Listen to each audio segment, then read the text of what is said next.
من بسیار دلم میسوزد به همین ملت خودمان. سرسان شدن، بسیار سرسان شدن. با حاضر وضعیتشون با بدتر شده ایستاده است.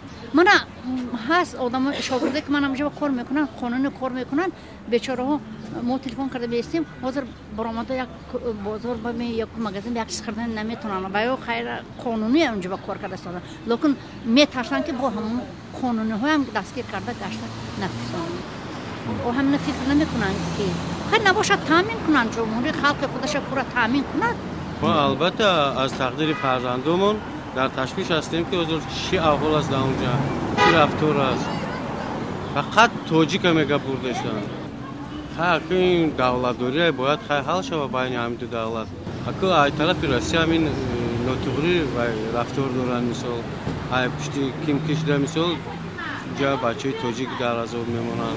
این زنه کل تشویش نمیشه که دو پسرش در همون جای مثال این تشویش که بچه ها مثال می بیاین هیچ شرایطی کار نیست همه من هم 7 فرزند دارم مردک مردگی هست نروان میشه واقعی خیلی ما که میره عمود تلویزر میگه یکون گاه میفهمیم یا منم یکمش که تلویزر تماشا نمیکنم همین کار میرم اینجا بازار میرم مثلا سودا میکنم بازار ده بگه میرم بفره میشم میغلطم خو میرم یا بچه دادرم با میخونم مکتب همجا ده میخونم و میترسیرم هم خیلی گبلک همین خب یا آوازه شد که خاکوی نویلی اگر که آدم ها چخیله و خبره همینجور خود ما فهمیدیم همین کارخانه ما فهمیدیم که همین خیلی گبلک که بچه ها روی میکنن و نمیمونن کار کنی خیلی ما پسرم در همون راسیه کار میکنن از احوالش تشویش داریم نمیدونیم چی خبره همین خبرها درباره وضعیت از کجا میشنویم؟ بسیارتر خبرها را از تلویزیون همین راسیه میفهمیم.